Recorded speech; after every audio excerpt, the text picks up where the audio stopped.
Olá, graça e paz. Esse é o primeiro vídeo do canal e nesse primeiro vídeo eu quero tratar com você o assunto sobre paternidade.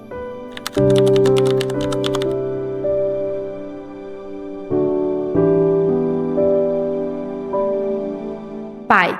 Quando nós ouvimos essa pequena palavra, o que vem à nossa memória? Talvez possa vir um pai que seja zeloso, amoroso, cuidadoso, o provedor. Talvez também traga à nossa memória o nosso antepassado, assim como o povo de Israel. Quando eles mencionavam Abraão, eles diziam o nosso pai Abraão.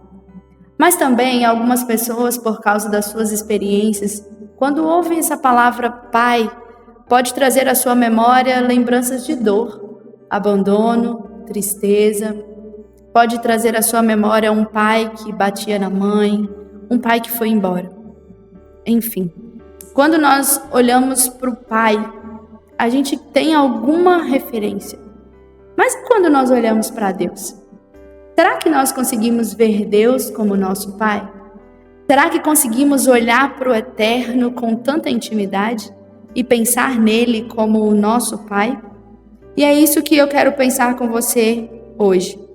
Ao olharmos para a palavra do Senhor, nós vemos que Deus sempre deseja um relacionamento de intimidade com o ser humano. E isso é provado lá no Éden, quando o homem se rebela e Deus vem ao entardecer para encontrar com o homem. Deus sempre procura por nós. Deus sempre deseja um relacionamento de intimidade conosco. E, na verdade, somos nós que sempre fugimos dele, nos esquecemos dele e nos escondemos dele. Foi assim no Éden e ainda é nos dias de hoje. Paulo, na sua carta aos Romanos, no capítulo 8, do versículo 12 a 17, nos diz assim: portanto, irmãos, vocês não têm de fazer o que a sua natureza humana lhe pede, porque se viverem de acordo com as exigências dela, morrerão. Se, contudo, pelo poder do Espírito fizerem morrer as obras do corpo, viverão. Porque todos os que são guiados pelo Espírito de Deus são filhos de Deus. Pois vocês não receberam um espírito que os torne de novo escravos medrosos, mas sim o Espírito de Deus, que os adotou como seus próprios filhos.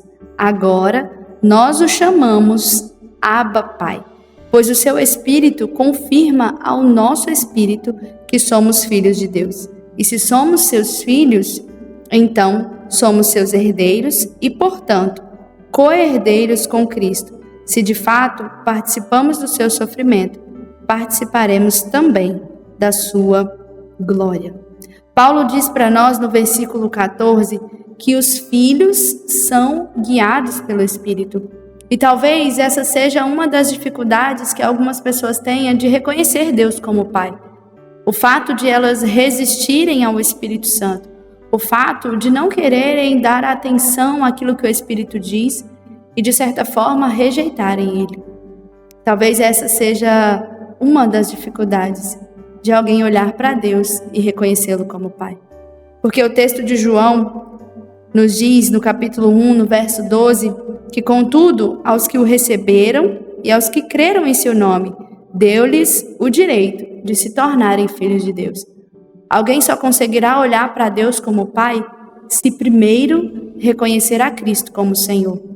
Eu e você só podemos ver Deus como nosso Pai, como alguém íntimo no nosso relacionamento, se primeiro reconhecermos a Cristo como Senhor da nossa vida, como nosso Salvador. Porque somente em Cristo é que temos o direito à filiação de Deus Pai. Só há duas maneiras de nós sermos filhos. Ou somos filhos naturais, ou somos filhos por adoção. E Paulo, no versículo 15 do texto que nós lemos, diz que todos foram dados a Deus por adoção. E isso era um costume greco-romano no contexto em que Paulo vivia, em que uma criança, quando era adotada, ela passava a pertencer à família e a ter os mesmos direitos e privilégios que um filho natural. Não havia diferença entre o filho natural e o filho que era adotado. E o único filho natural de Deus é Jesus. E ele o entregou, ele morreu numa cruz, para que eu e você pudéssemos agora nos tornar filhos por adoção.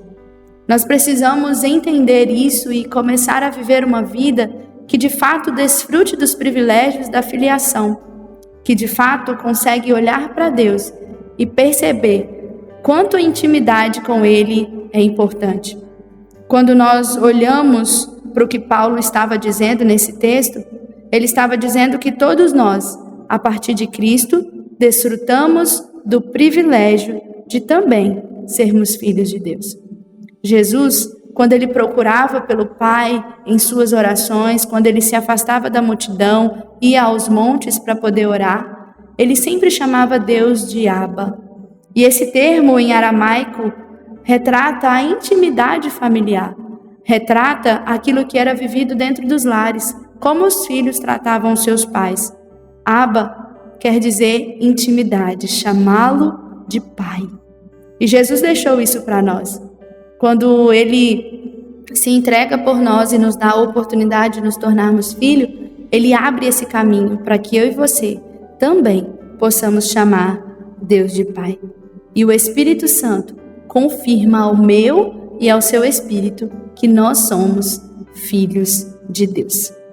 Se a sua dificuldade em olhar para Deus como pai vem das feridas causadas pelo seu pai terreno, talvez essa seja a oportunidade de você se permitir ser guiado pelo Espírito e reconhecer que precisa liberar perdão. O perdão é ensinado por Jesus. E quando nós perdoamos, nós também somos perdoados pelo Pai. E essa é a oportunidade de você começar a olhar para Deus também como o seu Pai, liberando para o seu Pai terreno perdão e se reconectando com o Pai eterno. O preço já foi pago na cruz. O nosso irmão mais velho pagou o preço por nós. A cruz está vazia, o sepulcro também está vazio. O véu foi rasgado e agora há um novo caminho, uma nova e viva esperança. E esse caminho nos conduz diretamente para uma intimidade com o nosso Pai. Esse relacionamento com o Pai eterno, ele nos garante que nunca nos deixará e nem jamais nos abandonará. Deus te abençoe.